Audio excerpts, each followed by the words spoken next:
Are you ready for your second feature artist? Yeah! I said, are you ready for your second feature artist? Yeah! This is a very special human being. This was the first person to feature Poets Palace. It was Holly and this person. They did it for free, like I mentioned before. They are the reason that this night got such a platform. It really is magical. And this person has done bigger, better, greater things, recorded an EP that is available for sale if you want it on vinyl of their poetry, and she is literally a firebomb of a person and an artist and really one of my best friends on the scene.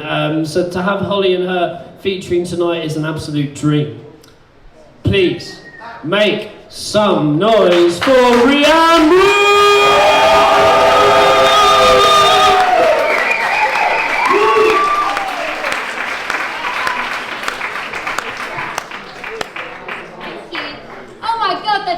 Tonight. Yeah, it's been an absolute privilege to come to the first one, but even more so tonight because it's just like, I'm very glad there was a break in between Holly's set and mine because hers was very wholesome and stunning and mine is not.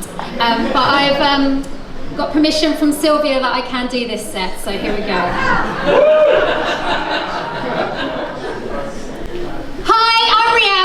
And for those I've not met, I've taken all my classics out of this set because my poor groupies hear them all the time, so to experience them you'll have to go online. Just type R-H-I-A-N, that's me, B-R-O-O-K with an E, then at the end add poetry.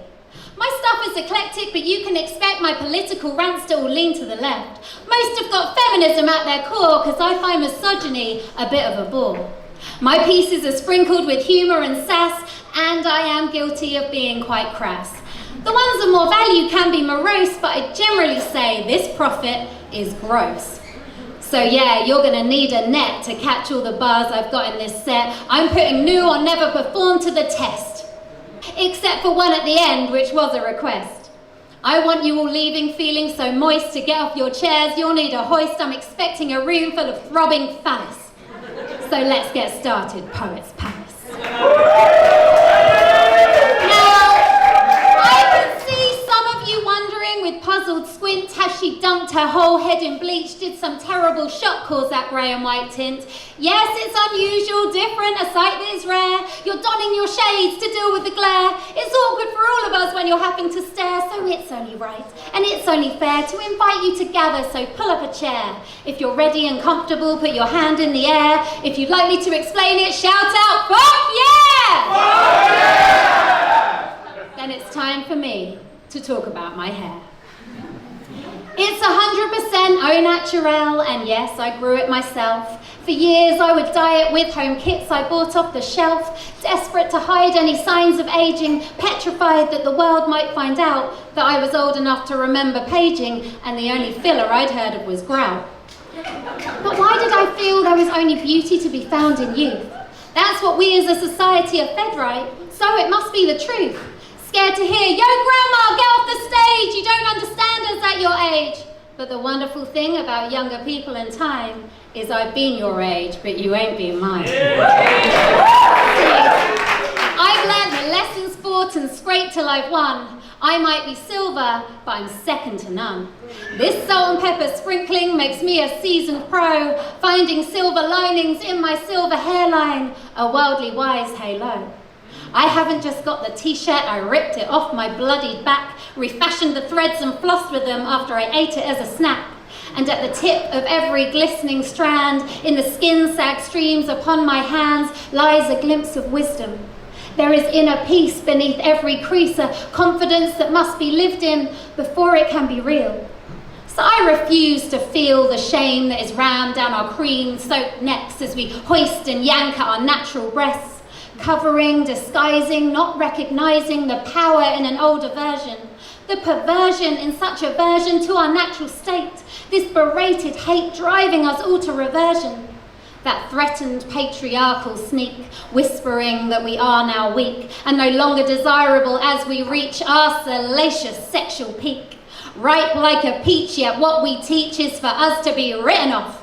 hung out to dry, a husk in the dusk of our lifetime. Fed lines about these lines, each one a remnant of a belly laugh, a heartbreak, a scream through top of lung, all the places I've explored, the million love songs that I've sung. So now I celebrate the crows who trample round my eyes. My crooked back will tell you all the secrets of the skies and the legends of the sea. So fuck society, telling me I must inject, stretch and contour my way to being free. No longer cast asunder, I now revel in my wonder, for we are thunder and I am the storm. So no, I won't conform, and I implore you to adore you just as you are meant to be, for there is value in your history. I now don't hide behind dyed. I take pride in having seen more sets of the sun. And to all you youngsters, don't feel denied or green-eyed, for you've got it all to come.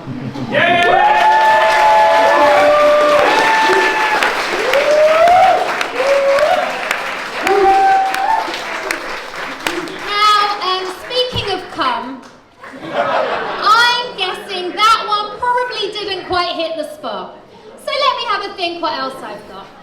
Okay, this next one is about stimulation, but not necessarily the kind that ends in ejaculation. Have you ever been at a family dinner or just out with friends where you can't relate? They're all blathering on and you're just wanting to smash your face in the plate? Well, this is about that, but it hints at clunge. It's a bit of a weird one, and it's called plunge. Sat around the dinner table unlaid, a playground for our plates. Carrots glisten in gravy, crayons strewn like a kaleidoscope of fallen logs. Timber! The pepper grinder called. Scribbled scraps of paper, placemats act as halos to the condiments. A modern-day nativity scene. Jesus is a cocktail sausage wrapped in bacon blanket. So innocent. I push him to the side. I can't eat him now. He'll go to the dog later. Our saviour, swallowed whole. Good boy. Small talk, asking things of each other we already know. I crave to ask what excites them, what they desire, but pleasure is inappropriate. Anything good is inappropriate. Am I the only one? My eyes flicker from face to face, scraping away the facades, peering into psyches, desperate to find a tiny mischievous imp under one of their skins, peddling mayhem and inviting me to dip under the flap of a cheek like a tent door. Come play. Something to resonate with, a flash of muddied mirror, a secret atom-sized glitter ball in the bloodstream of an aunt. Can't. All I find is grey. Blank, blink, blanket-bombed, boring, yawning, yearning, learning, nothing. I place my knife on my plate like a drawbridge for the peas. Run, my beauties, save yourselves! My left hand grips my fork, pointed index, mind your manners, elbows off, nodding, nodding, nodding. I don't agree, nor understand. Suddenly, without warning, my right index and middle fingers plunge into a pot of putty Play-Doh slime. The squelch silences the mundane chatter, moist, slip and slide. I penetrate the goo with such ferocity that it queefs again and again and again, each plunge plunging the table into deeper, aghast hush. Deeper, deeper, deep is uncomfortable when all you know is shallow. I close my eyes and gently swirl, bite my lip. Chest heaves and lids slowly open. Eyes contact each person in a gliding swoop. Look at me. Connect.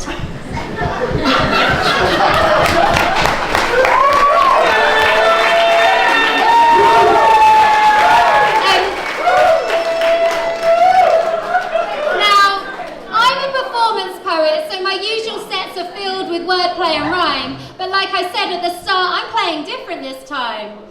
There's always a risk you might find this style of non-rhyming poetry rubbish, but just putting it out there, this next one's been published. So I'm just going to go for it and take a punt. But sticking to theme, this one's also about a cunt.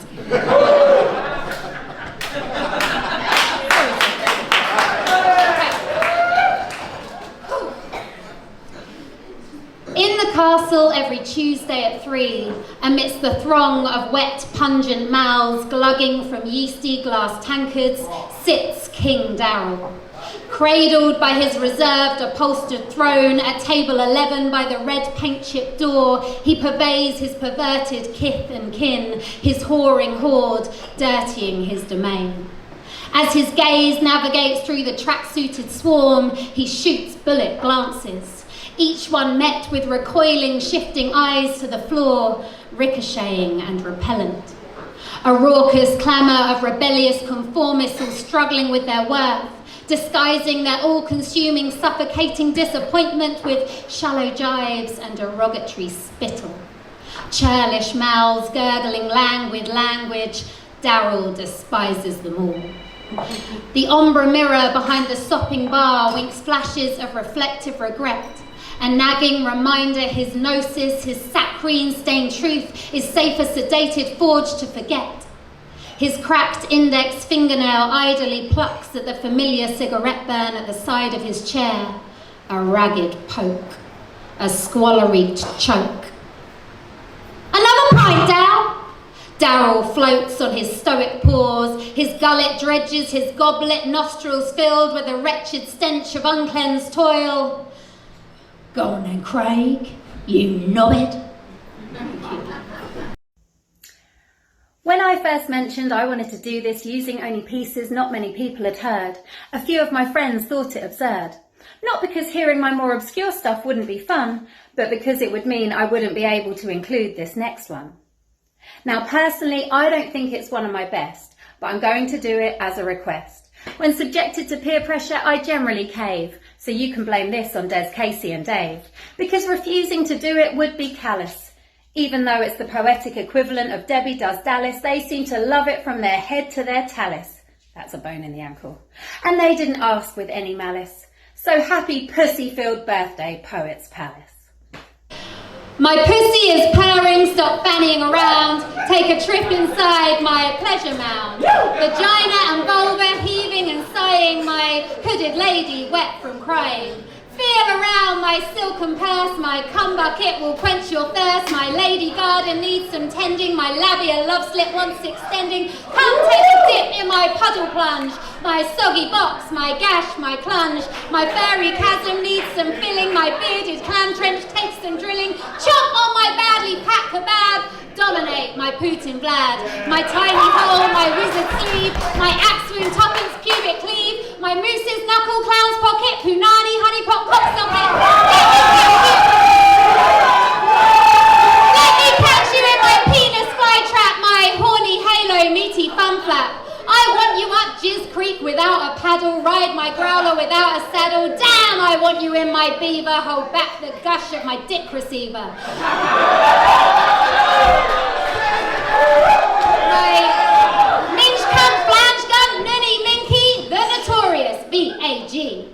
My beef curtains need some drawing, my quimmer quiver, my cunny roaring, press down hard and dance the tango, deflower my twat, my muff fandango. Or if you are not so crude, more coy, a gentleman or naive boy, grab a hold of my protruding hips and gently part my unburdened lips.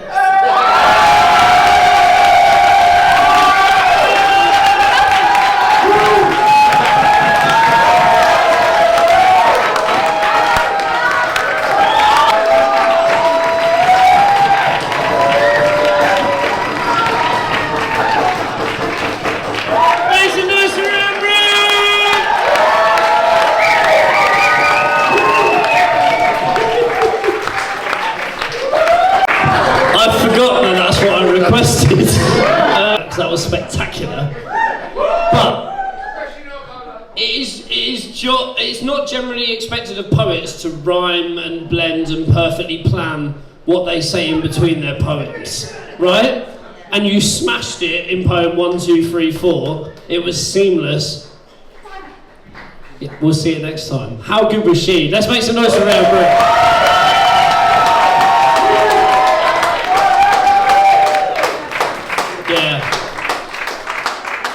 One of my favourite people and poets, absolutely.